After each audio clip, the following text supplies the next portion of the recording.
We're seeing a return home to Syria for many now that former dictator Bashar al-Assad and his government are no longer in control. Syrian migrants who had left the country during the civil war lined up in countries like Turkey and are now crossing back into their homeland. Crowds gathered to cheer for the release of prisoners jailed during the civil war who opposed the Assad regime. Freed prisoners were seen hugging people in the streets.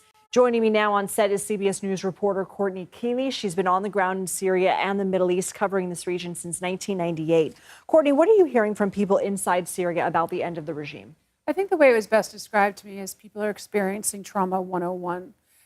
My source said, speaking to her family, she said, remember, this was a sadistic regime that was in place for over 50 years, generation after generation. Jubilation, elation, grief, joy, fear. Yesterday, there were a lot of Israeli airstrikes that furthered their fear that Israel was going to come into Damascus, not knowing who was coming in, who and how it was going to go. That was the initial fear.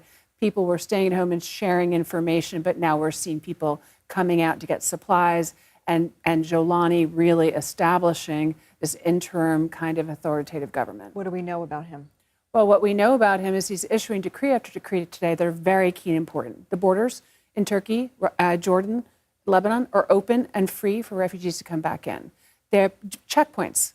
Nobody will have to show ID or speak. That means they don't have to show their Alawite or Sunni or Shia or Christian, and they won't have their accent detected. That's been used in civil wars past to assassinate people. People can go through these checkpoints and offer up their weapons and nothing else. And the third thing Jolani said that was really important for women was there will be no decree that women will have to wear any kind of dress, no hijabs, no, they were free to dress as they want. Very well received. President Biden, in his remarks Sunday, talked about establishing a transition toward an independent and sovereign Syria. What could that mean for the country's future? Well, their future is very much dependent on their neighbors. How will Turkey play along? Can Iraq show that they came out of a civil war, end ISIS, and establish their own working government? Lebanon is in tatters. Can that be any support? What will their relationship with Israel be? How will the UN facilitate this? President Biden said they will take the lead, and then we'll be seeing a change of administration. So it's President Trump's.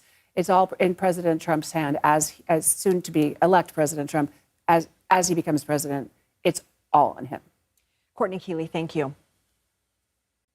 With the fall of Damascus, there is renewed hope for finding American journalist Austin Tice. He was kidnapped in Syria more than 12 years ago.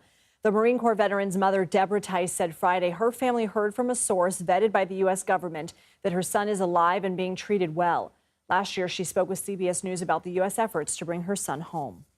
There's sort of fits and starts with movement, and I am always assured that they're working as hard as they can and fully committed.